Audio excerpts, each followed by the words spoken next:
Bonjour, bienvenue sur le podcast Bari Stratégie. Aujourd'hui, on reçoit Monsieur Karim Zerebi, ancien eurodéputé. Mesdames et messieurs, bonjour. Aujourd'hui, nous sommes sur Baris Pulse, un nouvel épisode avec notre invité qui est Monsieur Karim Zerebi.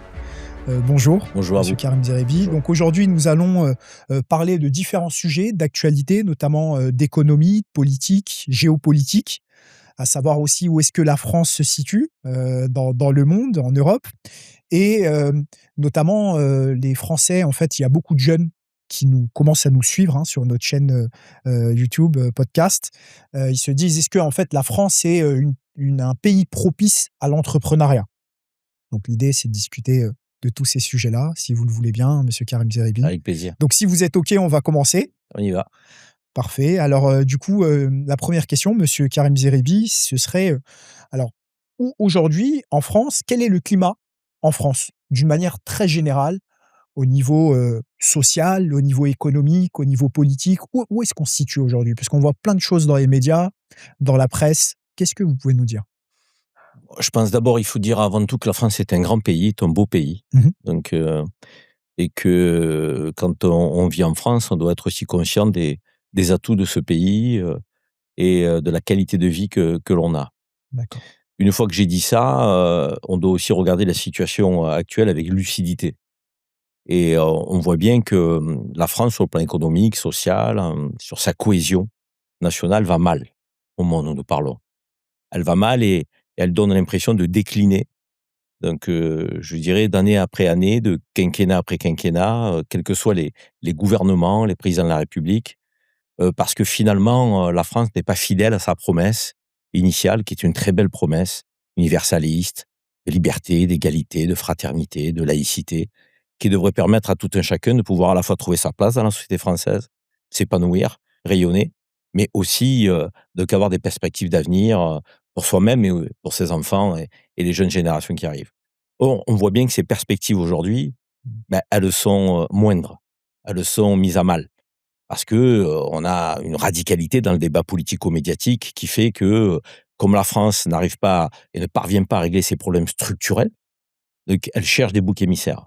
Les immigrés, les musulmans, les jeunes de banlieue, donc or la situation et le malaise français ne se situent pas là en réalité. Après, ça a toujours été un peu le cas, Monsieur Zerebi. Plus ou moins, mais quand vous avez, On a toujours, je dirais un plein on a toujours visé emploi, du doigt telle ou telle communauté, on a toujours visé, du doigt telle ou telle banlieue. mais plus encore quand la situation économique est mauvaise. Et là, vous avez une dette qui est abyssale, donc Mmh. sur le plan économique. Mmh. Vous avez, un esprit entrepreneurial qui est mis à mal, Ouais. puisque la France est frappée par, un système fiscal, donc qui est très lourd pour les entrepreneurs. Donc, des charges, sur les salaires, des impôts, sur l'entreprise, donc, le créateur de richesse, le créateur d'emplois n'est pas récompensé en France. Donc et on voit bien que les jeunes qui, ont des ambitions entrepreneuriales, regardent un petit peu si l'herbe est pas plus verte ailleurs et si le système n'est pas plus favorable pour ceux qui ont de l'énergie, des idées et qui ont envie effectivement de prendre des risques et de créer des entreprises. Donc ça n'a pas toujours été le cas parce qu'il y avait un État qui était fort par le passé. Donc il était bon d'être salarié en France.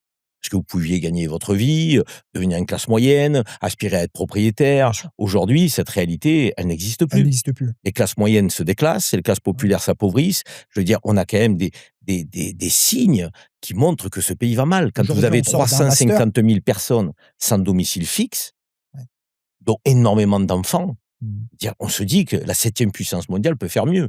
Quand vous avez 10 millions de personnes qui vivent en dessous du seuil de pauvreté, quand vous avez 2 millions de personnes au SMIC, est-ce qu'on vit dignement avec le SMIC aujourd'hui? Non, Est-ce qu'on a des perspectives? aujourd'hui, C'est ça la on fait France des aujourd'hui. études, des masters, on est quoi? À peine, 2 100 €. Un jeune qui s'installe, Ouais, mais il va pas très loin, je vais au-delà de ça moi, parce qu'il faut pas penser qu'à ceux qui ont fait des études. Les Bien sûr, bien autodidactes, sûr. Non, non, donc méritent tout à aussi, fait, de tout à trouver leur fait. place. Je veux dire, donc vous allez dans un pays anglo-saxon, vous avez pas fait d'études, si vous avez envie, si vous êtes méritant, vous avez de l'énergie, Mmh. vous trouverez votre place dans la société. Mmh. On n'est pas sous la dictature du diplôme. On nous a fait croire que le diplôme allait être le grand sésame qui allait ouvrir les portes en France. C'est pas vrai, Ouais. pas vrai. Il y avait des gens qui sortent et qui ont fait de très belles études aujourd'hui qui n'ont pas de perspective. Tout à fait. Donc la réalité de la France, c'est ça. C'est pour ça que quand vous me posez la question: «Quelle est la situation de la France?» c'est des gouvernants qui sont de mauvais gestionnaires, un système social qui est à bout de souffle, des services publics qui se dégradent. Je suis désolé de vous le dire, mais moi je suis, plus âgé que vous. Quand j'étais jeune, on allait à l'hôpital public, on avait une prise en charge, il y avait des lits, il y avait du personnel. Aujourd'hui, c'est la cour des miracles. Je veux dire, moi, mon papa qui a 80 ans, il a été frappé d'un problème de santé et il s'est trouvé 48 heures dans le couloir de l'hôpital public, sur un brancard. C'est ça la France aujourd'hui. Donc et c'est pas digne d'un grand pays comme le nôtre. Et pareil pour, tous les services publics de l'éducation nationale, la justice qui est embouteillée, donc la police nationale qui n'a pas les moyens de faire son travail dignement, d'où peut-être les situations de tension entre des jeunes et la police. Je veux dire, pas de police de proximité, enfin, je veux dire, on prendrait tous les sujets les uns après les autres. Malheureusement, j'ai un peu de mal à vous dire, à ce voilà, sur ce sujet, la France, on est au top niveau. J'ai un peu de mal à vous le dire. On décroche Alors, quelles sans seraient les arrêt. solutions, monsieur Zeribi, du coup? D'abord, je pense que Qu'est-ce qu'il faudrait faire, du coup? je pense qu'il faut Parce que une si tout va mal, mais il faut qu'une classe politique soit beaucoup moins déconnectée du réel, ouais. de ce que vivent les Français. Il faut revenir un petit peu, à la start-up nation, de que l'Emmanuel Macron un peu hors sol, c'est bon, on a donné, je pense, ça fait 9 ans. Donc il faut s'intéresser, aux Françaises et aux Français, quelles que soient leurs origines, leur religion, sans distinction de lieu d'habitation. Il faut arrêter de fracturer ce pays. Les jeunes contre les vieux, les fonctionnaires contre les salariés du privé, les salariés contre les entrepreneurs, donc les immigrés contre les nationaux, donc dans les nationaux, on fait un tri entre les issus de l'immigration et les autres. Donc concernant la confession religieuse, il y en a certains effectivement qui sont pointés du doigt et qui posent un problème censément parce qu'ils pratiquent une religion qui ne plaît pas à certains. Enfin, tout ça, c'est pas la France. En tout cas, c'est pas ma France. Et donc, ce qu'il faudrait, c'est des femmes et des hommes politiques fidèles à la promesse française qui ait le courage d'affirmer que, à un moment donné, que la promesse républicaine doit s'adresser à tous nos enfants, sans distinction. Donc pour vous, concrètement, aujourd'hui, la faute, c'est la faute, des politiques et ceux qui sont au gouvernement? Je pense qu'il y a des gens qui légifèrent, qui prennent des décisions, Mmh. qui gouvernent le pays, qui, sur le plan international, font des choix aussi pour dire ce qu'est la France, qu'elle soutient, ce qu'elle ne soutient pas comme cause. Vous savez, la France, c'est, encore une fois, et je ne cracherai jamais sur la France. Moi, je suis fier d'être français et je suis fier d'être d'origine algérienne. Parce que la promesse française, elle me permet de dire ça. L'identité française, c'est pas une identité ethnique, c'est pas une identité religieuse, c'est pas une assignation, donc à couleur de peau. La France, c'est, de grands principes universalistes qui sont, je dirais, enviés dans le monde. Le problème, c'est que les Français eux-mêmes ne se les appliquent pas. C'est que la classe politique française n'est pas fidèle à cette promesse. Donc c'est eux qui trahissent quelque part l'idéal français. Vous savez, il y a pas de rêve français. Il y a un rêve américain, vous avez des gens qui vont aux États-Unis, qui ont des diplômes ou qui en ont pas, peu importe leur couleur Ils de ont peau, faim, ils veulent réussir et ils réussissent. ils peuvent réussir. Ils On peuvent réussit pas réussir. tout le Ah temps, oui, oui, mais bien la sûr, bien perspective de sûr. réussite n'est pas impossible. Aujourd'hui, vous savez, 99 des jeunes, qui pensent que l'avenir n'est pas en France. Ouais. Mais c'est grave. Ouais, c'est Et c'est triste, là c'est l'échec des triste. politiques. Parce que c'est quoi une société qui va bien? C'est une société qui vous donne, la possibilité de croire Ouais, en au l'avenir, possible, en à l'avenir. Il y a des l'avenir, perspectives. qui peut vous permettre d'idéaliser votre avenir. Même si, tout n'est pas rose, que c'est semé d'embûches, on le sait très bien, qu'il faut se battre, qu'il y a des parcours, qu'il y a des obstacles. C'est la vie, C'est vrai. ça. Je veux dire, mais si au bout, vous avez des belles Ouais, références pour les et jeunes des récompenses, aujourd'hui, bien qui sûr. disent: «Voilà, lui, il vient du même endroit que moi. Mmh. Lui, il me ressemble. Ouais. Il s'est battu, il a travaillé, il est méritant, il a été récompensé». Où est la méritocratie républicaine aujourd'hui? Il faut être fils d'eux pour réussir en France. C'est un système de cooptation, ce pays. C'est ça qui est grave. Vous avez 7% des enfants d'ouvriers qui accèdent aux grandes écoles. 7% des enfants d'ouvriers. Et qu'est-ce que vous dites, vous, à vos enfants, du coup, monsieur Zeribi? Moi, mes enfants, je leur dis, allez vers, ce qui vous anime, ce qui vous fait plaisir, ce qui vous rend heureux quand vous vous levez le matin, donc travaillez, parce que sans le travail, on n'aura rien. Donc donnez-vous des perspectives, donnez-vous le droit de rêver, mais pas de manière béate, en étant statique, donc en se donnant les moyens, encore une fois, en étant curieux, ouvert, voyager, donc regardez ce qui se passe aussi au-delà des frontières, donc Voilà, vous Et vous savez, la leur vie est dites de courte, elle rester en passe vite, France? hein. Vous leur dites de rester en France, du coup? Moi, j'ai pas à leur dire de rester en France, c'est à eux de le D'accord, c'est à eux décider. de prendre leurs décisions. C'est à eux de le décider. Je veux dire, OK, quand on fait des enfants, on n'en est pas propriétaire.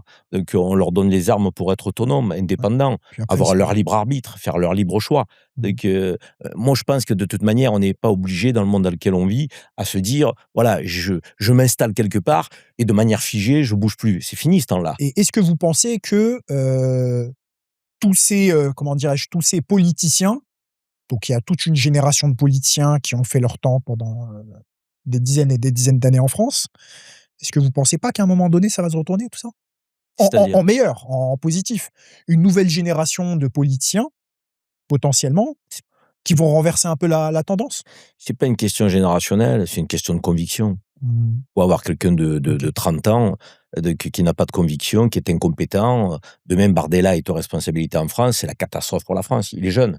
Ça veut rien dire d'être jeune. Je veux dire, vous avez quelqu'un qui a 60 ans, qui a une colonne vertébrale, qui est solide sur ses valeurs, qui a de l'expérience et qui veut travailler dans l'intérêt de la France, des Françaises, des Français, l'intérêt de la nation. Et il fera mieux qu'un jeune qui arrive et qui est un candidat TikTok. Je veux Mmh. dire, on n'a pas besoin d'un candidat TikTok en France. On a besoin de quelqu'un de sérieux, qui a une surface politique, des convictions, une sincérité. Vous savez, je crois que le vrai problème en politique, c'est la sincérité.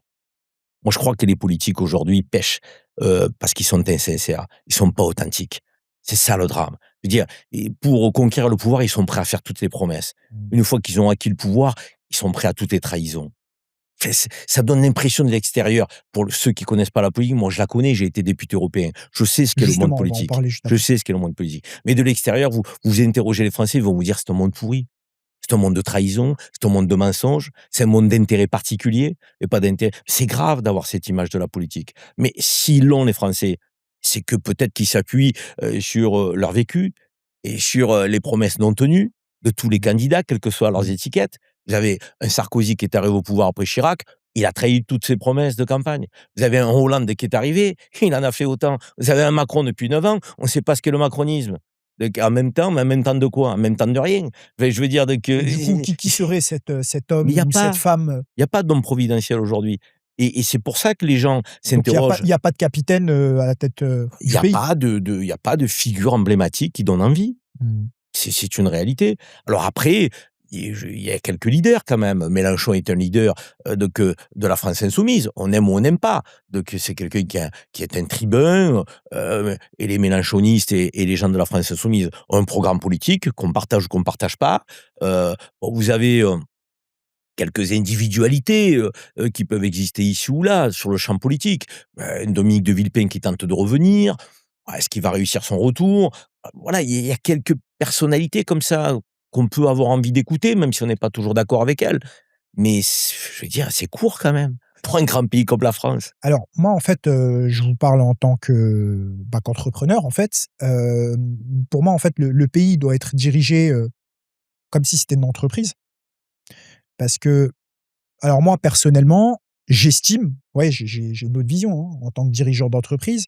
J'estime qu'un pays, en fait, doit être dirigé, bah, en fait, un président doit maîtriser les charges, doit comprendre ce que c'est un salarié, doit comprendre ce que c'est les URSSAF, doit comprendre ce que c'est les impôts, doit comprendre ce que c'est des prud'hommes, doit comprendre ce que en fait, la vie de l'entreprise, à partir du moment où une personne sait ce que c'est une entreprise, c'est gérer un budget, c'est fixer des limitations, c'est fixer, des stratégies, et je pense qu'on a besoin d'une personne comme ça, à la tête du pays. Je pense que vous pouvez pas réduire un pays à une entreprise. C'est un peu court. Je pense que l'entreprise, elle a un objectif, c'est la rentabilité. Ouais. Quand on est un politique à la tête d'un pays, on fait pas que des choses rentables. On fait des choses aussi qui servent à l'intérêt général, l'intérêt des plus fragiles, l'intérêt des plus faibles. Parfois, c'est pas rentable. Donc, parfois, c'est un Oui, coût, c'est un tout à fait, investissement. tout à Il fait. y a, Il y a le volet très et il social. y a le mauvais investissement, il y a la mauvaise dette et il y a la bonne dette. Ouais. Donc, en entreprise, il n'y a pas de dette. Mmh. On Mmh. peut pas accepter la dette, sinon on met la Ouais, clé tout sous à la fait. porte. Ouais. Donc, gérer un État, on peut accepter qu'il y ait une dette. Alors Si du cette coup dette, elle est faite pour empêcher les 350 000 personnes de vivre dans la rue, moi, je suis prêt à ce que le pays s'endette. ouais, Moi, je suis prêt à payer des impôts pour ça. Moi, je suis prêt à payer des impôts pour qu'on ait plus d'infirmières. moi Donc, moi je j'ai suis pas tout de à fait souci avec d'accord avec ça. vous. Je veux Je dire, suis le tout à fait problème d'accord avec aujourd'hui, vous. c'est qu'on est le pays le plus taxé au monde et on n'a pas cette qualité. Non, on l'a pas. On n'a pas cette qualité de service public. Mmh. On a des gens qui dorment dans la rue. On a des gens qui crèvent de faim. En France, On a des files d'attente d'étudiants qui ont un repas par jour. En France, 7e puissance mondiale, c'est ça qui va pas. Alors c'est pas parce qu'on va mettre un chef d'entreprise que les choses vont se régler. Je veux dire, il faut quelqu'un, Ou encore une alors fois, qui soit à l'écoute de toutes les composantes de la société française et qui sache faire, je dirais, en sorte que nous puissions tirer vers le haut tout le monde. On n'est pas tous au même niveau. ou alors On n'avance peut-être pas de la même manière ou et à la même vitesse. ou alors peut-être monsieur Zeribi, peut-être, mais bon là, c'est peut-être tout un schéma social, en fait, qui change, le suffrage universel, et c'est le peuple qui contrôle, en fait, qui prend les décisions. Vous voyez, par exemple, en Suisse, c'est le peuple, en fait, qui prend les décisions. Telle ou telle loi, c'est pas un politicien qui va dire: «Bah, on va faire ci, on va faire ça». Au moins, là, c'est le peuple qui prend les décisions. Qu'est-ce que vous pensez du Non, mais qu'on consulte le peuple plus qu'on ne le fait, bien sûr que c'est quelque chose qui serait souhaitable. Les référendums d'initiative locale, plus de référendums à l'échelle nationale, bien sûr. Mais on ne peut pas toutes les semaines consulter le peuple. On peut le faire pour quelques grandes questions structurantes. Après, il y a la gestion des affaires courantes. ouais, mais il Je y a veux tous dire, les jours donc, des réformes, monsieur Zeribi. Tous les jours, il y a des nouvelles c'est pas des réformes. réformes. Le mot réforme, Des il est fort, réglementations, il des est grand. réformes, Là, des c'est des mesurettes qu'on prend. C'est des couches qu'on empile. Qu'on est le pays qui légifère le plus. mmh, Donc, on n'arrive même plus à s'en sortir. mmh, Vous prenez le code du travail, donc c'est indigeste. Donc le code pénal, c'est je suis bien indigeste. placé pour Je vous veux dire. dire, non, mais c'est incroyable. Je veux dire, donc, alors qu'on pourrait être dans une démarche de simplification, donc une démarche je dirais, de bon sens. Ouais, c'est le bon sens. Voilà le terme peut-être qui manque à la classe politique aujourd'hui. Ils sont trop idéologues. Il faut être frappé du sceau du bon sens, avec de l'humanisme, de la bienveillance, du réalisme, de la lucidité, du pragmatisme. Voilà, il faut des qualités, j'allais dire, un peu différentes de celles que nous proposent les femmes et les hommes politiques, qui Ouais, sont enfermés dans leur corps de bien doctrine, sûr, qui pensent avoir raison et sur être tout. plus proche du peuple. Oui, et puis il y a pas un parti qui détient la vérité. Je veux dire, et encore une fois, je pense qu'il y a des choses intéressantes chez des gens qui sont plus libéraux, il y a des choses intéressantes chez les gens qui sont, plus dans une approche sociale. Donc il faut arriver à faire le bon mixte pour trouver une société, j'allais dire du compromis, une société équilibrée, qui ne crée pas de fractures, pas de tensions. Là, aujourd'hui, on monte les Françaises et les Français les uns contre les autres. Je veux dire, c'est pitoyable. Et que c'est la radicalité qui prend le pas sur tout. C'est les invectives.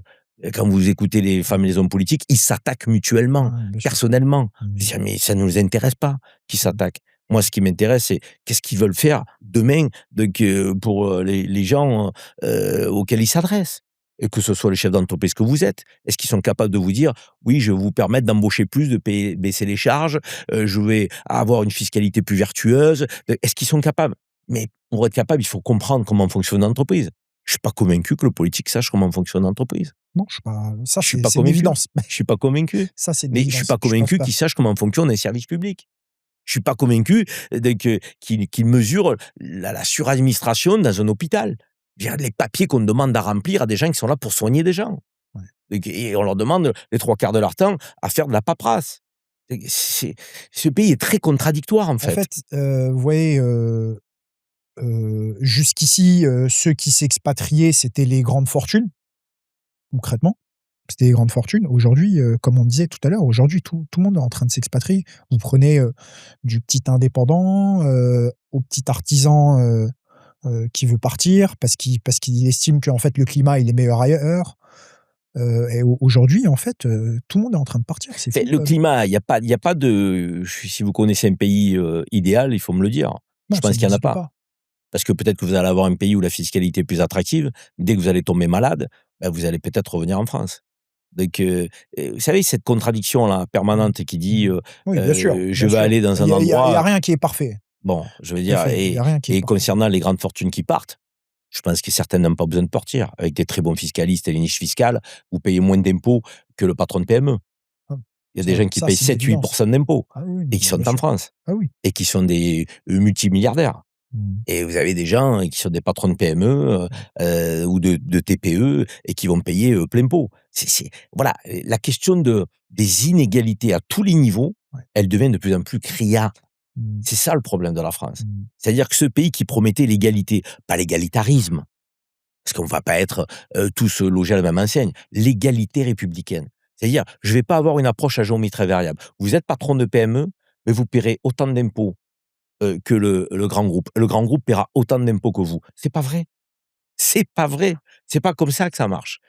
Vous êtes, un gamin, à l'école, vous avez autant de chances si vous êtes issu d'un quartier populaire, dit difficile, que si vous êtes dans un quartier populaire. C'est pas vrai. Il y a pas autant de chances. Donc il y a des écosystèmes qui permettent à des gens de s'en sortir mieux que d'autres et ces écosystèmes sont des écosystèmes créés par le politique. Or le politique, il doit être là pour corriger, pour rectifier, pour éviter les inégalités, autant que faire se peut, pour lutter contre les discriminations, autant que faire se peut. C'est pas ce qui se passe. Parfois, les décisions politiques, elles vont au contraire accroître le fossé des discriminations, des inégalités. Et c'est là où il faut se poser la question. Sont-ils en connexion avec le réel, ces gens-là? Je ne le crois pas.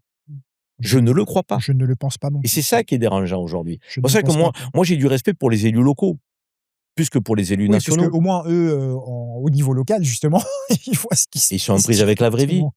Les préoccupations de logement, de crèches, d'écoles, Urbanisme, d'urbanisme, d'emploi, de formation, d'insertion, et les banques alimentaires, ils sont en prise avec le réel. Ils sont là pour essayer de créer des équilibres qu'on ne crée plus au plan national. Donc voilà, je pense qu'on a un peu fait malheureusement le tour de la question. Il y a pas de ouais. perspectives, et qui peuvent nous sembler encourageantes au moment où nous nous parlons. Il y a une élection présidentielle dans 1 an, donc j'espère que d'ici là pourra émerger Il y a les une femme, un municipales aussi homme. bientôt, les Oui, mais municipales les aussi. municipales, c'est l'échelle locale, mais sur l'avenir du pays, Ouais, bah, on a une élection présidentielle. J'espère qu'on aura, des figures qui pourront émerger et redonner un peu d'espoir à j'espère. la société française. Mais c'est pas le cas aujourd'hui, Ah non, malheureusement. hélas.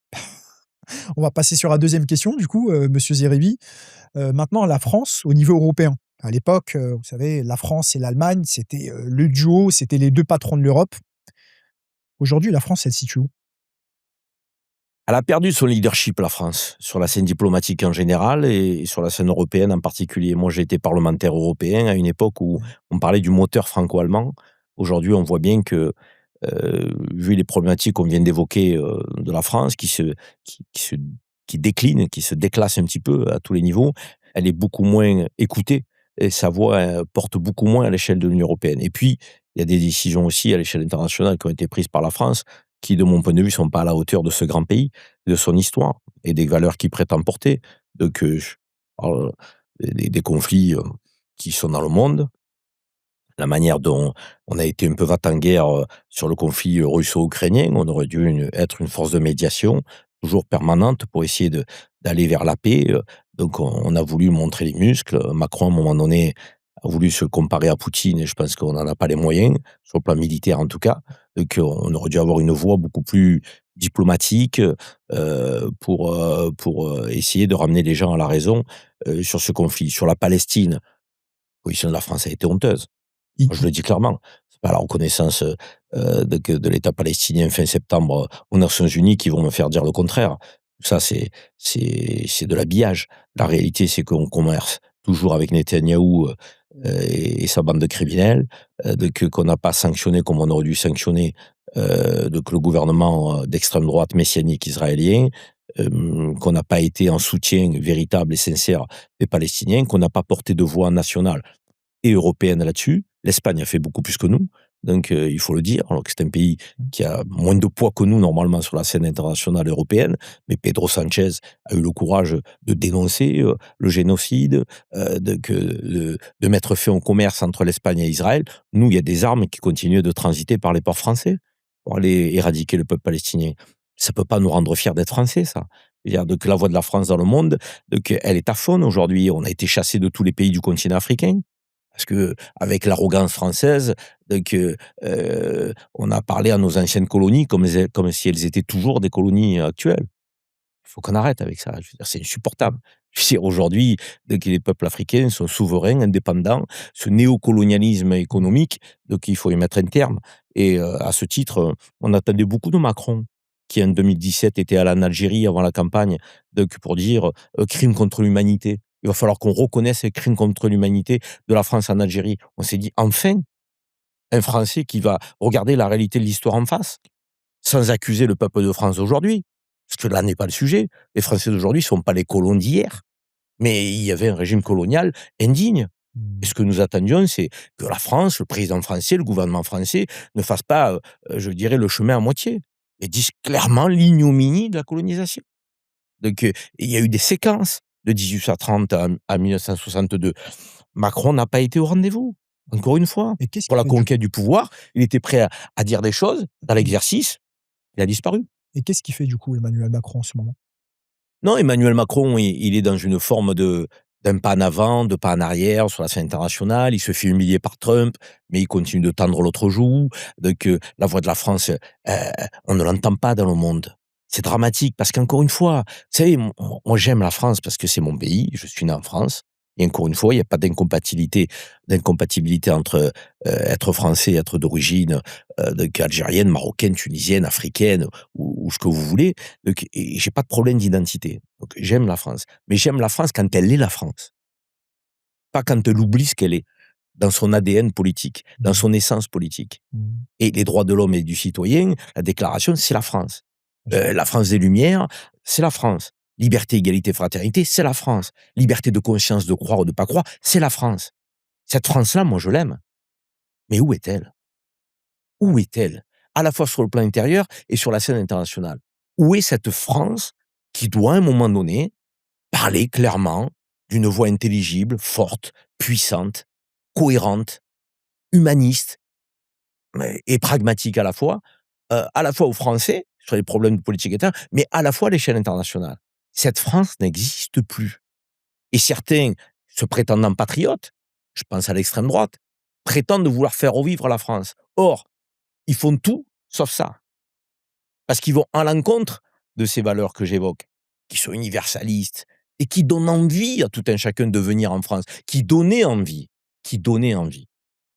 Parce que quand vous aviez des gens qui étaient en proie à la dictature, au mal-être, au conflit, aux crises dans leur pays, beh, ils imaginaient à un moment donné qu'un grand pays comme la France pouvait les accueillir. Aujourd'hui, c'est plus le cas.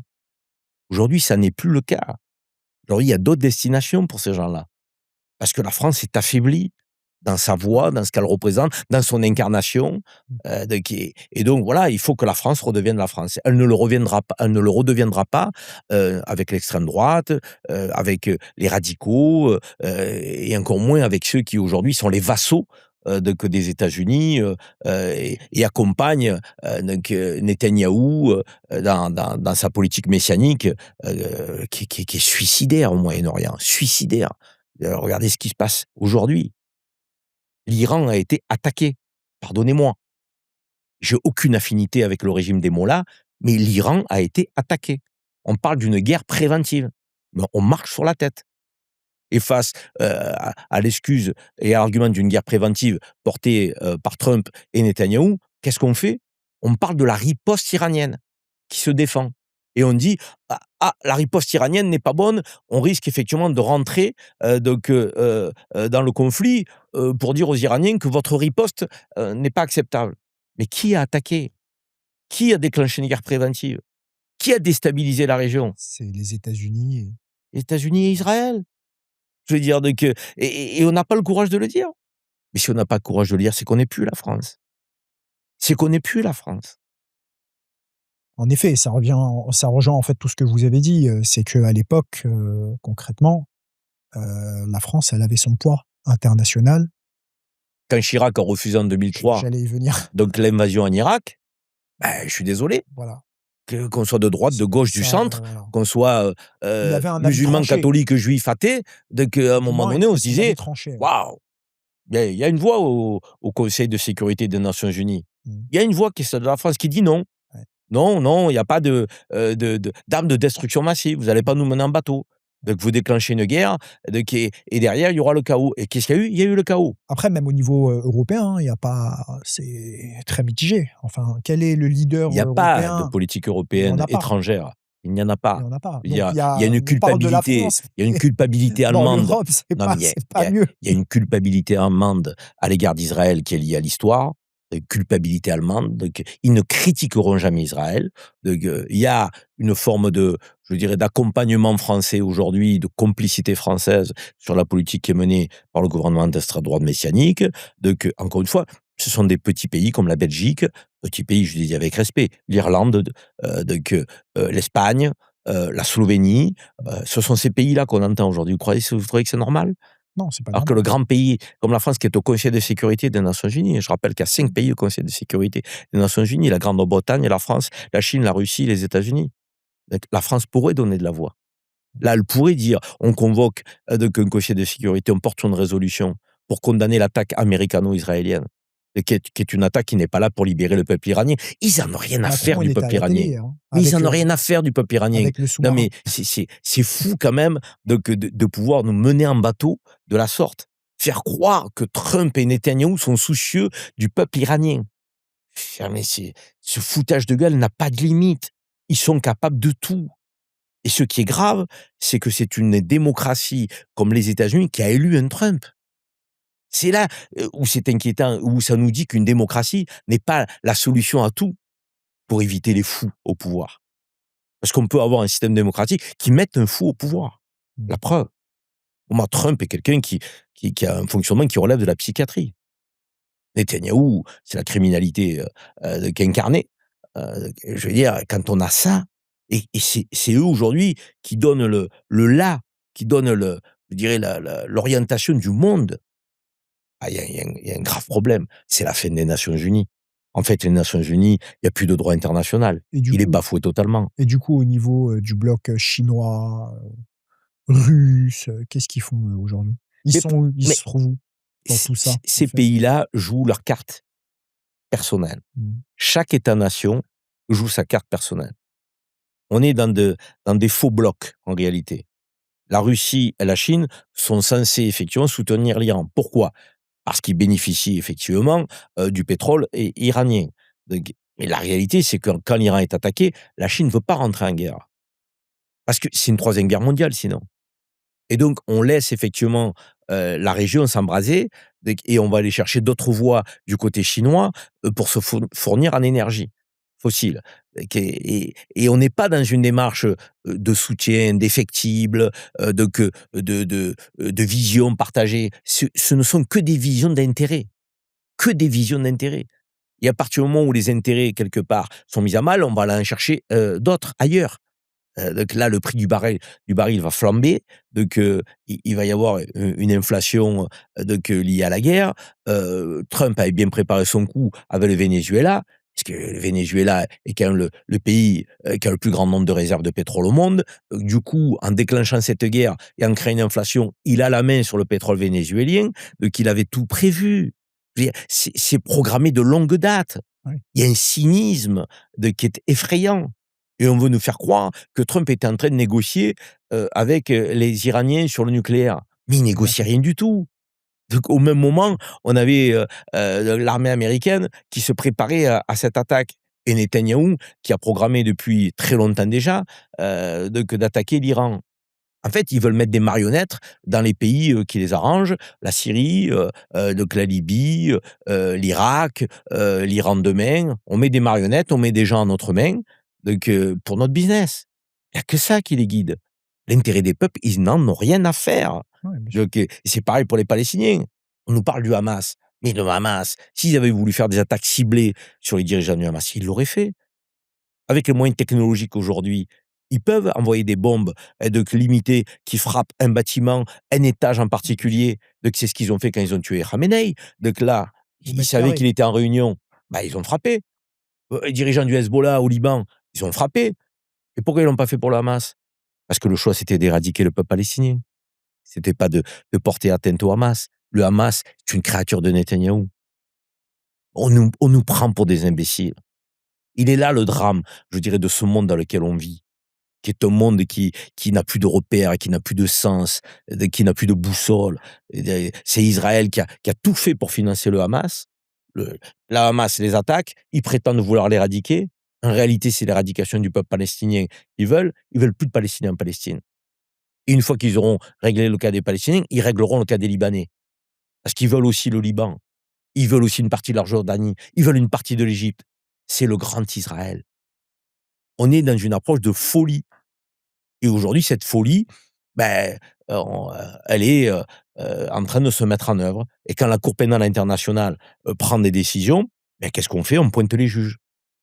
Donc on leur mène la vie dure, on les met au banc. Des juges qui sont là pour statuer sur la justice internationale. Non, le monde dans lequel on vit est un monde qui va très, très mal, très, très mal. À vous dégoûter, de je dirais du genre humain, à vous dégoûter du genre humain. Je dirais que, pour le bien-être mental des Françaises et des Français, je leur déconseille de mettre les chaînes info, moi. Du matin au soir. Bam, bam, bam, bam, bam, bam, bam, bam. Ça rend malade, ça rend fou. Et pour ceux qui ont un peu de dignité, de cœur, de voir que quand on frappe une école en Iran où il y a 100 enfants qui meurent, les chaînes info n'ont rien à foutre. Personne n'en parle.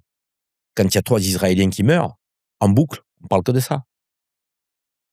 Moi, contrairement aux chaînes info, les civils israéliens, je les mets au même niveau que les civils iraniens ou palestiniens Ouais, c'est une guerre. ou Il y ukrainiens. a il y a Moi, je fais pas de il y différence. a des morts là-bas, il y a des morts là-bas, c'est Eux, ils font pareil. des différences. Eux, ils font des Ouais, lui, il est différences. bon, lui, il est méchant, lui, il est Ils font des gentil. différences. Ils ont une indignation à géométrie variable. Ils ont une tristesse sélective. Et c'est là où moi je suis peiné de mon pays. Je suis peiné de voir la manière, dont la France est la direction que prend la France, sur le plan politico-médiatique. Dire on est instrumentalisé du matin au soir. Et c'est pas du complotisme que de dire ça. Je veux dire on vous parle de guerre préventive, c'est pas du complotisme, c'est les termes qu'ils utilisent. Quand le droit international est bafoué, c'est pas du complotisme, c'est une réalité. Quand le peuple, palestinien est éradiqué, c'est pas du complotisme, c'est sous nos yeux. Quand un Ukrainien, est accueilli en France, et on est très heureux, toutes les familles ouvrent ses portes. Quand un Palestinien arrive, on dit: «On va réfléchir 2 fois». Donc c'est pas du complotisme ça, c'est la réalité. Oui, il y a une idéologie. Et il y a surtout, une conception qui dit que l'humain, en fonction de l'endroit où il vient, en fonction de son origine, en fonction de son histoire, en fonction de sa religion, n'est pas, humain comme les uns et les autres peuvent l'être. Et donc Je du veux dire, coup on fait une différence entre les êtres humains. et donc On fait une différence entre les souffrances. On fait une différence entre les conflits. On fait une différence entre les criminels et les dictateurs. Pour moi, Netanyahou est un criminel. Pour moi, son gouvernement est un gouvernement terroriste. Est-ce qu'on a le droit de le dire? Est-ce qu'on a le droit d'en parler? Si vous en parlez, on va dire: «Vous êtes antisémite». c'est Or, il y a votre des juifs qui le disent. «Tu es antisémite toi aussi?» Il y a des voix courageuses juives, magnifiques, qui s'insurgent, qui s'indignent, qui disent: «Nous, on a vécu la Shoah. Ce que Netanyahou fait, c'est une honte. C'est un scandale. On veut pas être complice de ça». Des juifs qui le disent. Pourquoi on leur tend pas le micro? Pourquoi on leur donne pas plus la parole à ces juifs? Ces juifs-là, ils portent le message de la paix sur la planète, dans le monde. Ils sont beaux, ils sont humains, ils sont bienveillants, ils sont humanistes. Et on a des musulmans qui le sont, on a des catholiques qui le sont, on a des athées qui le sont. Pourquoi la voix n'est pas portée par ceux-là? Pourquoi ces voix-là, on veut les étouffer? Pourquoi on laisse monter que les voix, de la guerre, les du médias, rejet, c'est sûrement les médias qui y sont de pour la quelque haine? chose. C'est sûrement les médias qui y sont pour quelque chose. Ils mettent, une certaine idéologie, Mais c'est un peu quel est l'intérêt? c'est de la propagande. Quel est l'intérêt? Bah, Quel est l'intérêt à la discorde? Quel est l'intérêt à la guerre? ça rend les gens aveugles. Qu'est-ce que vous voulez que je vous dise? Encore une fois, je pense que vous qui êtes un acteur économique, certains y voient des intérêts économiques particuliers.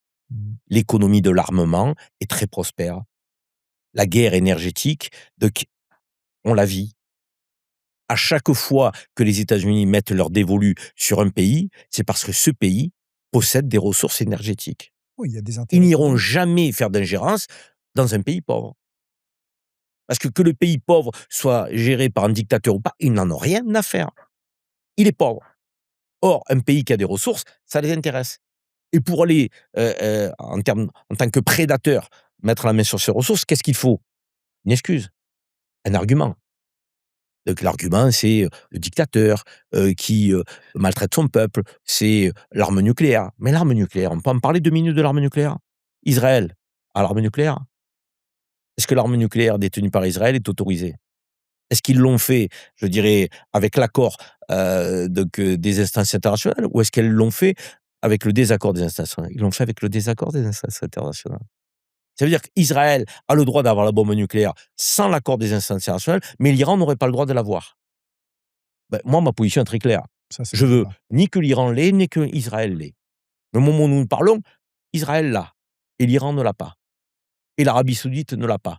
Ça veut dire que dans la région, il n'y a qu'Israël qui a la bombe nucléaire. Et on va vous expliquer, oui, mais c'est une bombe dissuasive, c'est pour se défendre. Mais se défendre de quoi? C'est vous qui attaquez. Tous les pays de la région. Vous ne vous défendez pas, vous les attaquez.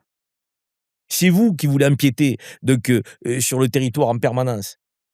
C'est vous qui créez du conflit, aidé par le grand frère américain, qui est toujours là, à la rescousse, pour mettre sa puissance militaire à votre service.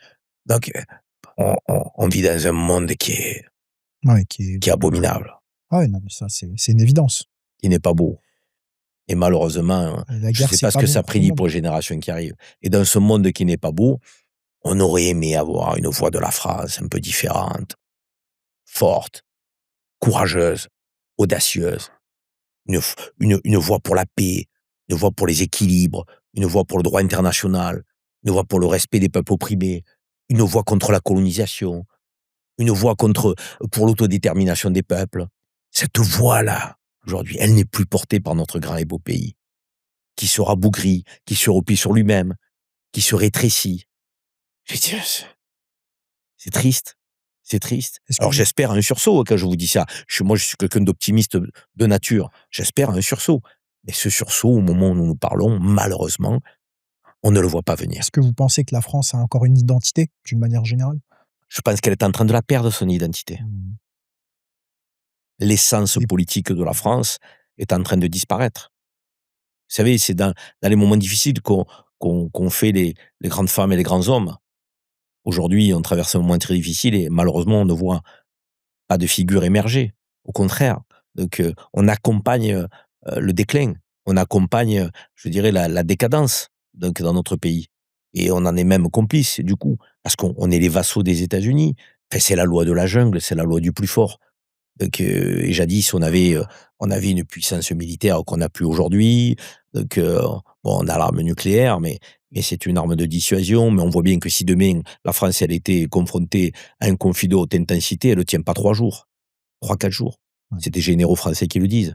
Ouais. On C'est-à-dire n'a que pas le même ça, on l'a budget, pas garanti. on n'a pas les armes, on n'a pas les munitions, On n'a rien. donc ça tiendrait On n'a pas, en rien, fait. on n'a rien, on n'a rien. Et encore une fois, une puissance militaire, c'est pas pour attaquer. 1, c'est pour se défendre. Et 2, c'est pour être Oui, dissuasif. bien sûr. Mais en portant le message de la paix. Or, aujourd'hui, on voit bien que la France ne porte même plus le message de la paix. Et elle n'a même plus de force dissuasive. Oui, le nucléaire. Et au-delà du nucléaire, Et encore une fois, donc, l'Europe aussi, hein. Et il n'y a pas d'Europe de la défense. il y a pas C'est l'OTAN voilà. qui dirige la défense européenne. Et l'OTAN, ce sont les États-Unis. Et quand les pays européens mettent un peu plus de PIB, de produits intérieurs bruts, dans la défense, en termes de budget, donc, vous avez des armes qui sont achetées aux États-Unis. Là aussi, on marche sur la tête. Ouais. Donc, au lieu d'acheter du Rafale, par exemple, qui est fabriqué par les Français, ben, les Allemands vont acheter des avions américains. Les Danois vont acheter des avions américains. Des avions américains qui ne décollent qu'avec l'autorisation des Américains. Vous la connaissez, celle-là? Non, ça Quand je vous sais pas. achetez un avion américain, ceux qui nous écoutent, c'est intéressant. Quand vous achetez un avion de guerre américain, Oui. donc il y a une carte spécifique, Donc technologique en fait, à qui dit chaque fois qu'un avion doit américain décoller, décolle, vous devez il doit avoir avoir une il y autorisation, a un code. de l'armée Il y a un américaine. code. Si vous D'accord. n'avez pas le code, votre avion ne peut pas décoller. Ah bah ça, je savais pas. Ça veut dire que Mais du coup, les Français, quand eux, ils vendent, il y a pas de leurs code. avions, il y a pas de code Non. et d'accord. Donc Ça veut dire que les Français vendent un Rafale, qui est un avion de grande qualité, donc un avion de chasse de grande qualité, qui pourrait décoller au bon vouloir de ceux qui l'ont acheté, mais on n'achète pas français quand on est européen aujourd'hui. On achète américain, avec la dépendance de la volonté américaine pour faire décoller vos avions de chasse. OK. On marche sur la tête. Donc maintenant, je voudrais, alors déjà merci parce que c'est très complet ce que vous nous avez dit, monsieur Zeribi. Merci pour votre vision, Bah, je vous livre mes convictions surtout. géopolitique, Je m'en stratégique, cache pas. sur la scène internationale et européenne.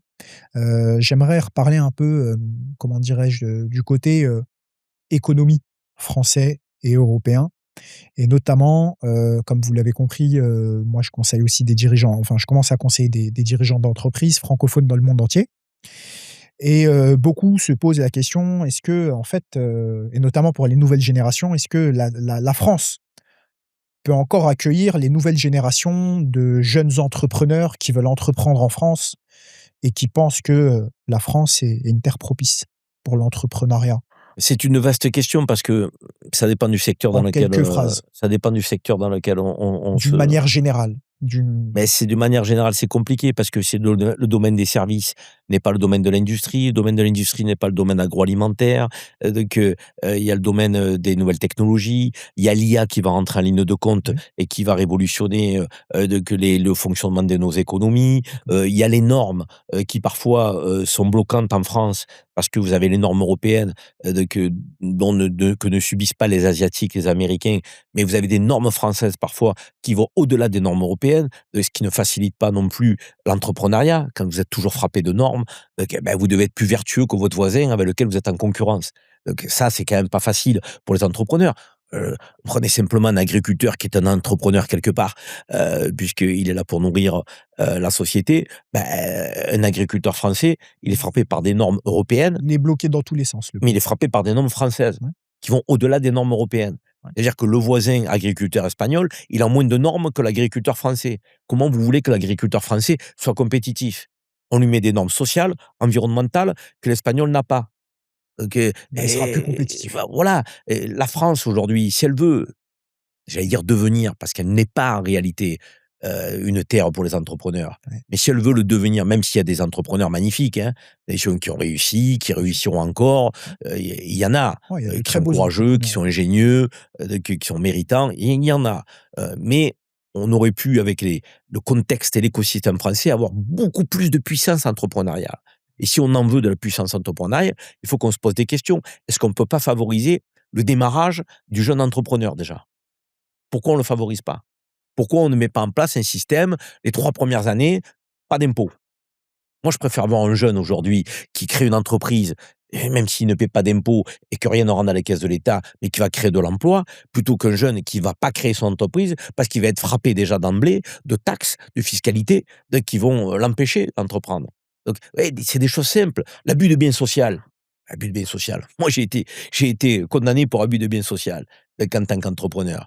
Parce qu'avec l'argent que j'ai gagné, donc on m'a condamné, on m'a reproché d'avoir, utilisé et acheté ma voiture personnelle, alors que j'étais 100 actionnaire de ma société. On m'a reproché d'avoir fait le siège de ma société chez moi, alors que j'ai tout à fait le droit. On m'a reproché d'avoir fait des dépenses avec ma société, l'argent que j'ai gagné, à la sueur de mon front, qui n'était pas conforme à l'objet de ma société. L'abus de biens social est une hérésie. Faut arrêter. Il faut supprimer l'abus de biens social. Aux États-Unis, vous n'avez pas d'ABS. Aux États-Unis, vous avez la carte bleue de votre entreprise, qui est votre argent, je le rappelle quand même. L'argent de l'entreprise, c'est pas l'argent public, c'est l'argent qu'on a gagné. Donc avec son travail, les factures que l'on a fait. Et pourquoi on peut pas, avec sa carte bleue de l'entreprise, aller acheter ce qu'on a envie de s'acheter? Moi, je peux pas m'acheter des costumes alors que je fais un métier de représentation. J'ai une boîte de conseil, communication, relations publiques, je peux pas m'acheter des costumes. Je suis frappé par une limite. Si j'en achète plus de 3 dans l'année, on va me dire: «Attendez, monsieur Zeribi, mais c'est mon argent, monsieur». Donc et là, ça freine l'entrepreneuriat. Ça freine l'entrepreneuriat, ce que je suis en train de vous dire. Les charges, l'abus de biens social, l'incapacité que l'on a aujourd'hui, donc à pouvoir recruter des collaborateurs de manière souple, beaucoup plus souple qu'on peut le faire, hein. Aujourd'hui, vous avez CDD, CDI. Il faut être inventif, il faut être créatif. Je veux dire, les jeunes aujourd'hui, ils ont plus envie de faire le même métier toute leur vie. Ils veulent gagner leur vie. Non, il Peut-être faut qu'ils le vont être dire. 6 mois avec vous, dans votre entreprise. Ils vont peut-être venir après 3 mois chez moi, dans la mienne. Vous serez content de les avoir payés pendant 6 mois correctement et je serai content de les récupérer et de les payer 3 mois correctement. Il Ils y a seront motivés. il y Il a faut créer les conditions de la motivation, tout à fait, que ce dans soit tous les sens du pour terme. l'entrepreneuriat ou pour le Dans salarié. tous les sens du terme, au niveau fiscal, au niveau social, au niveau administratif. Bien Tout sûr. est compliqué. Alors après, on me dit: «Oui, monsieur Jérémy, si vous baissez les charges, donc c'est autant de moyens, pour les services publics, français, donc» mais non monsieur, je suis désolé de vous le dire. Parce que, on parlait tout à l'heure des multimillionnaires, milliardaires qui gagnent des sommes colossales et qui ont des fiscalistes de folie. Vous avez 100 milliards à aller chercher chez ceux qui ne paient pas les impôts que vous payez et que je paye. Moi, je suis taxé à hauteur de 60 au moment où on se parle. 60. Il y a des grandes fortunes qui sont taxées à Ouais, hauteur de qui payent 8. quasiment rien. Ils ont des fiscalistes, ils ont des avocats, Qu'on aille ils ont chercher tout. déjà le manque à gagner. Ouais.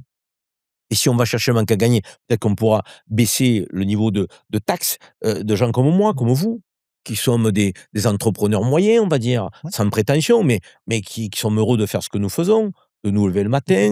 matin, de créer du lien dans la société, et de faire quelques fiches de paye. Qu'on ne nous donne pas cette marge de manœuvre? Et pourquoi on ne va pas chercher l'argent là où il est? Parce que Parce tout est qu'encore une bloqué. fois, Parce que tout est il y a des bloqué. connivences, il y a des arrangements entre amis qui font que voilà, les niches fiscales, il y en a plus d'une centaine, qu'elles permettent, à ceux qui aujourd'hui sont, des multimillionnaires, à pouvoir s'engouffrer, à ne pas payer les impôts que nous payons. Tout à fait. Voilà les inégalités du système économique et social français. Ouais. Bon, pensez qu'il y a une dictature peut-être? Non. Non? Non, non, non, non, je verse pas dans l'excès. Ouais. Je suis un homme passionné, mais pas excessif dans les termes que j'utilise. Pour moi, les mots ont du sens. On n'est certainement pas une dictature. C'est On très est dans clair. une démocratie, je dirais du copinage. OK. Dans une démocratie, de la cooptation. Dans une démocratie, des petits copains. Donc ça oui, c'est une vérité.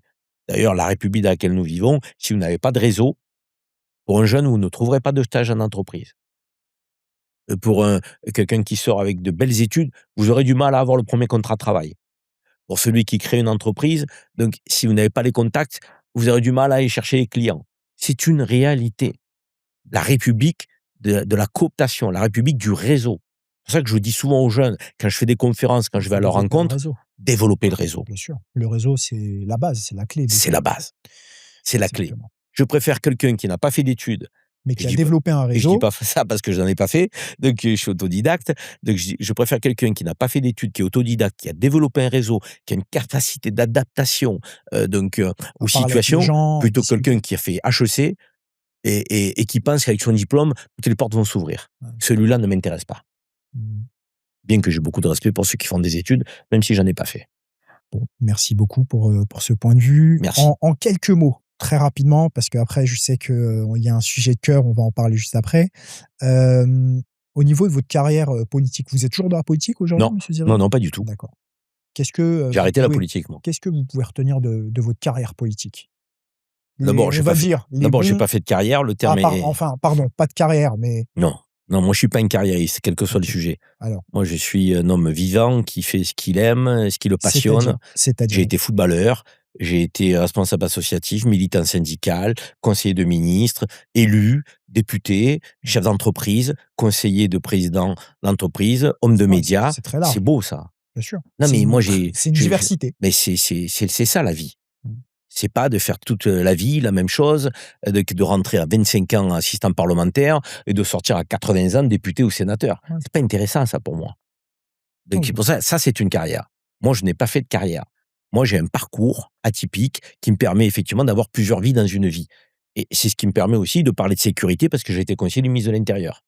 De parler de transport parce que j'étais président de la RATP marseillaise. De me parler associatif parce que j'ai monté des associations. Syndicalisme parce que j'ai été délégué du personnel. Chef d'entreprise parce qu'au moment où je vous parle, je suis chef d'entreprise. Et communication et médias parce que j'ai quelques années dans les médias. Donc, et je pense que on devrait dire à nos enfants qu'il faut se nourrir des expériences multiples de la vie. bien sûr, Parce c'est que multicasquette. c'est ça, c'est sur le tas qu'on apprend. Tant que vous n'avez pas pratiqué, vous n'êtes pas maître je dirais, du sujet que vous évoquez. La théorie, c'est bien, la pratique, c'est mieux. Bien sûr. Et moi, j'invite effectivement les jeunes à ne pas avoir peur de changer de voie, changer de direction. Essayez, C'est toujours l'aventure, en fait. essayez. C'est toujours l'aventure Vous et apprenez. il faut toujours avancer et puis apprendre et voir autre chose et même si on tombe, il faut aller voir ailleurs et Moi, ainsi de j'aime suite. bien rappeler aux jeunes que je serai un étudiant toute ma vie. On apprend toute sa vie. Toute sa vie, on apprend. Je veux dire, donc, et une rencontre peut vous permettre d'apprendre quelque chose. L'ouverture vers un secteur que vous ne connaissez pas va vous permettre d'apprendre quelque chose. Donc, et c'est cette curiosité qui doit nous animer. Mmh. Est-ce que c'est cette curiosité qui va faire que vous êtes quelqu'un de plus mature, de plus expérimenté, de plus sage aussi à un moment donné? Alors, quelle est votre plus belle expérience que vous avez vécue, du coup? C'est dur de choisir. Moi, quand je me levais le matin, que j'étais footballeur, que j'allais taper dans le ballon, c'était mon rêve d'enfant. J'étais heureux d'aller au stade et de dire: «Je vis de ma passion». J'étais heureux quand j'ai intégré le cabinet du ministre de l'intérieur. Parce que pour moi, c'était fabuleux d'apprendre ce que j'ai appris dans un temps si court, conseiller d'un ministre. Plus, c'est le ministère de l'intérieur, c'est pas un petit ministère. Bien Donc, sûr. j'ai été heureux d'être le président, des Traminots de Marseille. 3 400 salariés, 400 millions d'euros de budget, donc la RATP marseillaise, donc ce sont des femmes et des hommes, des chauffeurs de bus, des vérificateurs, des gens dans les ateliers de maintenance. Donc, j'étais président, j'étais fier d'être le président de ces femmes et ces hommes, de mener des politiques sociales, d'ouverture, pour qu'ils soient heureux d'être au boulot, pour qu'ils soient reconnus. Je me battais pour qu'on ne les critique pas à Marseille, La même quand, diversité. il y avait des grèves, même quand il y avait des retards, parce que je savais qu'ils faisaient le maximum. Et j'ai été heureux aussi, d'être le conseiller de Louis Gallois, PDG de la SNCF, qui est un grand bonhomme, qui a été PDG d'Airbus, EADS, donc voilà, C'est la diversité, en fait, on revient toujours, j'ai toutes les vous séquences de avez ma vie, pas non, non, c'est très difficile. oui, C'est très difficile de retenir un moment. Donc, dans ma vie publique, hein, et j'entends. Parce qu'après, il y a la vie privée. J'ai plus de bonheur aujourd'hui, dans la vie privée que dans la vie publique. Donc, même si la vie publique, elle m'anime, elle me passionne. Le vrai bonheur à la fin de sa vie, hein, c'est d'être c'est proche, ses enfants. de sa famille, C'est ses ses enfants. enfants. C'est la relation avec ses parents, et c'est la manière dont on a élevé ses enfants. La Mmh. relation qu'on a avec ses parents et ses enfants. C'est quand il vous restera un dernier souffle et qu'on vous dira de quoi tu as été fier, je pense pas que tu dises, d'avoir créé cette entreprise, d'avoir eu telle notoriété, Ouais. d'avoir gagné tant d'argent. Tu diras: «Mes enfants sont sur le droit chemin, mes parents sont fiers de moi». C'est ce qu'il y a de plus important, c'est la dimension humaine, c'est ce fil qui nous retient à la vie, ceux qui nous ont mis au monde, et la trace qu'on va laisser avec nos enfants. On est des intermédiaires. C'est une leçon de vie que vous nous donnez, on C'est peut dire. c'est Elle est là l'authenticité de la vie. On peut se raconter ce qu'on veut, hein. C'est pour ça qu'il faut être simple, Les pieds humble, sur terre. authentique, pas se prendre, OK. pour ce qu'on n'est pas. Oui, je sais. Alors là, du coup, je vais parler de votre coup de cœur, l'Algérie. Où est-ce que vous en êtes en Algérie aujourd'hui? L'Algérie, oui, c'est pour ça que j'ai dit à plusieurs reprises dans l'émission, que j'ai une double appartenance, française et algérienne, et que personne ne me l'enlèvera. Et si les Français me demandent de choisir, je leur dirai qu'il est impossible de choisir. Et si les Algériens me demandent de choisir, je leur dis qu'il n'y a pas de choix à faire. Et encore une fois, nous, on doit imposer à nos interlocuteurs cette double appartenance. Et cette double appartenance qui doit nous rendre, je dirais, à l'aise, en harmonie avec ce que l'on est. Sinon, on va être à un moment donné perturbé psychologiquement. Je suis quoi? Je suis où? Je suis qui? Ben non, je suis franco-algérien. Je suis bien à Paris, je suis bien à Alger. Je suis bien à Marseille, je suis bien en Kabylie, donc ou à Khenchela, donc ou à Oued-Souf, ou à Oran, ou à Annaba. Je veux dire, donc et j'aime l'Algérie aussi parce que c'est un pays qui est composé d'un peuple digne, fort, qui a subi une histoire millénaire, mais qui a gardé cette identité algérienne. Donc l'Algérie, c'est pas la relation France-Algérie. Tiens, on nous raconte n'importe quoi quand on veut C'est ce que limiter vous avez dans le cœur. la non, mais ce que je veux dire par là, sur le plan historique, quand certains nous expliquent que l'Algérie, elle est née après le départ de la France, mais c'est n'importe quoi. C'est pas sérieux. L'Algérie, c'est une histoire millénaire. Donc c'est les Phéniciens, c'est les Romains, c'est les Turcs, c'est les Espagnols, c'est les Français, donc c'est les Yéménites, c'est la Numidie, à l'origine. Donc c'est des peuples amazirs. Donc il y a une dignité, il y a une fierté, il y a des dialectes, il y a de l'artisanat, il y a un savoir-faire, il y a un modèle tribal, qui a perduré par-delà les millénaires, qui n'a pas disparu, par-delà les conquêtes, les colons, qui n'ont pas fait disparaître cette identité algérienne. Donc et l'Algérie, c'est un peuple, j'ai envie de dire, généreux, généreux. Si je devais définir le peuple algérien, je dirais générosité. Générosité. Il y a très peu de pays au monde où vous arrivez dans un restaurant, si vous n'avez pas de quoi payer, on va vous dire: «C'est pas grave, معليش». vas-y, c'est bon. Très peu vous rentrez dans une alimentation, donc et vous cherchez de quoi vous nourrir, on voit que vous avez pas ce qu'il faut, le gars, ça va venir de lui-même. Il va pas vous mettre mal à l'aise. Il va dire: «C'est pas grave». Donc c'est et d'ailleurs, il y a des écriteaux dans des stations, sur l'autoroute qui disent, «Si vous n'avez pas de quoi prendre un café, mais que, vous voulez, qu'on vous l'offre, n'hésitez pas à demander», tu vois? OK, y a pas ça n'existe pas. Donc c'est un peuple généreux, c'est un peuple qui est passé par des moments douloureux, qui est toujours debout, qui est digne. Donc moi je défends l'Algérie, les Algériens parce qu'ils méritent d'être défendus. Quand il y a eu les fractures et les tensions entre la France et l'Algérie, j'étais triste. Parce que je trouve que c'était des gens qui étaient nostalgiques d'une période révolue, une période, dramatique. Celle de la colonisation, celle de l'OAS, celle de la domination, donc de la France sur un peuple autochtone, qui a été maltraité, bafoué. Et qui a vécu, des choses, ignobles, les enfumades, les villages qui ont été rasés, les femmes violées, donc ça a été une horreur, une horreur, une horreur. Et ce peuple est encore debout, est encore là et l'Algérie d'aujourd'hui, elle bouge, Et justement, elle il y avance. a justement, moi j'ai plein d'amis algériens proches de moi et il y a une très forte jeunesse. Enfin la jeunesse, elle est là, ils Bien veulent sûr, bouger, ils veulent changer les bien choses, ils sont sûr, bien dynamiques. sûr, De par mes amis, j'entends qu'il se passe beaucoup de choses, même au niveau économique, le tissu bien économique, sûr, algérien, bien sûr. heu, Bien sûr, tout n'est pas c'est parfait. On va pas avoir une vision idyllique de l'Algérie, mais l'Algérie bouge mmh, et avance mmh, et va dans le bon sens, de mon point de vue. ouais. Et encore une fois, quand je dis ça, c'est parce que je vois, le Made in Algeria se développer. Je vois de plus en plus d'initiatives, donc entrepreneuriales, économiques, de la part des Algériens d'Algérie, mais de la part de la diaspora aussi qui s'intéresse, donc Et au on a de retour dans plus en son pays plus qui d'origine. repartent Bien sûr. et qui montent, Je vois en matière de logement, une des offre de projets. logement dans des promotions immobilières qui n'ont rien à envier, donc à certains pays du Moyen-Orient aujourd'hui. Vous avez du haut standing, donc et vous avez du logement plus accessible, donc et puis l'État algérien, vous savez, il y a je ne sais pas s'il y a un État dans le monde qui assure un logement pour tous. Je veux dire, l'accès au logement public pour les personnes défavorisées en Algérie est quasiment gratuite. Ah ça Donc je savais pas. l'État construit et permet effectivement aux Algériens de se loger. C'est le programme AADL, donc et c'est la puissance publique qui construit des logements. Donc vous avez très peu de personnes qui sont aujourd'hui, sans domicile. D'abord parce qu'il y a une solidarité entre familles qui est importante et puis encore une fois parce qu'il y a la construction de logements publics. La santé, là aussi, même si on peut faire mieux, dans la qualité des hôpitaux, on peut toujours faire mieux. C'est un pays de 50 millions d'habitants quand même, quasiment. C'est beaucoup. Donc c'est énorme. Donc et vous avez, tous les enfants algériens, 98 qui sont scolarisés à l'école élémentaire.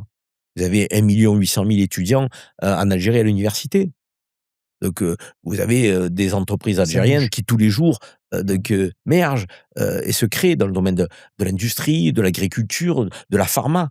82 aujourd'hui de la consommation, de médicaments algériens, en Algérie émane de la production algérienne. Donc il y a une forme d'autosuffisance aujourd'hui en fruits et légumes, quasiment. Vous avez, donc les matériaux de construction, le ciment algérien, le carrelage algérien qui commence à s'exporter. Donc ça, on l'avait pas il y a quelques décennies. Non. Tout était importé. L'Algérie est un pays qui produit du gaz et du pétrole, mais qui ne produisait pas autre chose et qui importait. Aujourd'hui, l'Algérie a mis un frein aux importations et fait du made in Algeria.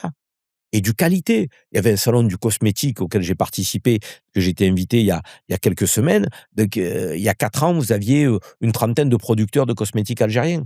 4 ans après, l'organisatrice, du salon me disait qu'il y en avait 196 producteurs.